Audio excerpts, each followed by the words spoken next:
അധ്യായം 11.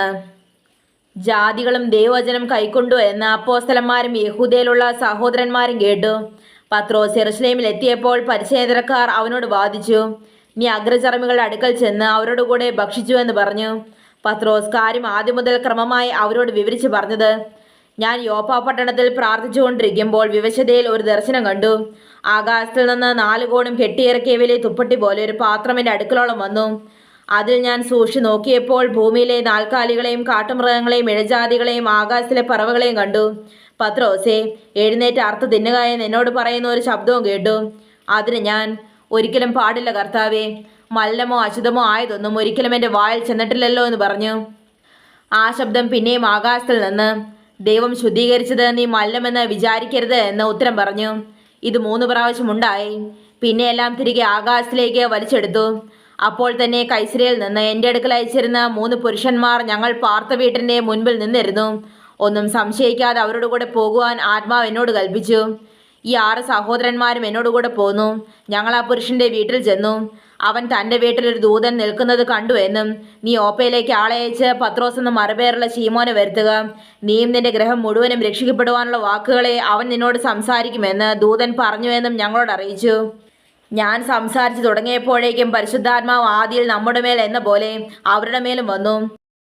അപ്പോൾ ഞാൻ: യോഹന്നാൻ വെള്ളം കൊണ്ട് സ്നാനം കഴിപ്പിച്ചു, നിങ്ങൾക്കോ പരിശുദ്ധാത്മാവ് കൊണ്ട് സ്നാനം ലഭിക്കുമെന്ന് കർത്താവ് പറഞ്ഞ വാക്കോർത്തു. ആകയാൽ കർത്താവായ യേശുക്രിസ്തുവിൽ വിശ്വസിച്ചവരായ നമുക്ക് തന്നതുപോലെ അതേ ദാനത്തെ അവർക്കും ദൈവം കൊടുത്തുവെങ്കിൽ ദൈവത്തെ തടുപ്പാൻ തക്കവണ്ണം ഞാൻ ആർ? അവർ ഇത് കേട്ടപ്പോൾ മിണ്ടാതിരുന്നു.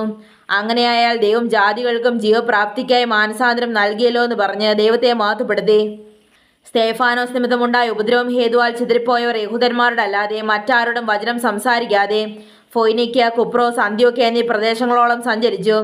അവരിൽ ചിലർ കുപ്രോസുകാരും കുറേനക്കാരുമായിരുന്നു. അവർ അന്ത്യോക്യയിലെത്തിയ ശേഷം യവനന്മാരോടും കർത്താവ് യേശുവിനെക്കുറിച്ചുള്ള സുവിശേഷം അറിയിച്ചു. കർത്താവിൻ്റെ കൈ അവരുടെ കൂടെ ഉണ്ടായിരുന്നു. വലിയൊരു കൂട്ടം വിശ്വസിച്ച് കർത്താവിലേക്ക് തിരിഞ്ഞു. അവരെക്കുറിച്ചുള്ള ഈ വർത്തമാനം യെരുശലേമിലെ സഭയുടെ ചെവിയിലെത്തിയപ്പോൾ അവർ ബർന്നബാസിനെ അന്ത്യോക്യയോളം പറഞ്ഞയച്ചു.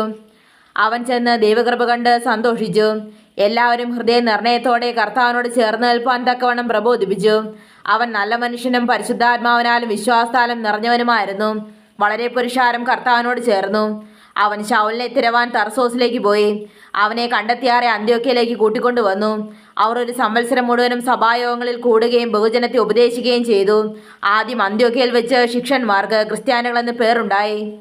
ആ കാലത്ത് യെരുശലേമിൽ നിന്ന് പ്രവാചകന്മാർ അന്ത്യോക്യയിലേക്ക് വന്നു. അവരിൽ അഗബാസ് എന്ന പേരുള്ള ഒരുവൻ എഴുന്നേറ്റ് ലോകത്തിലൊക്കെ മഹാക്ഷാമം ഉണ്ടാകുമെന്ന് ആത്മാവിനാൽ പ്രവചിച്ചു. അത് ക്ലൗദ്യോസിന്റെ കാലത്ത് സംഭവിച്ചു. അപ്പോൾ യഹൂദയിൽ പാർക്കുന്ന സഹോദരന്മാരുടെ ഉദവിക്കായി ശിഷ്യന്മാരിൽ ഓരോരുത്തൻ പ്രാപ്തി പോലെ കൊടുത്തയപ്പാൻ നിശ്ചയിച്ചു. അവർ അത് നടത്തി.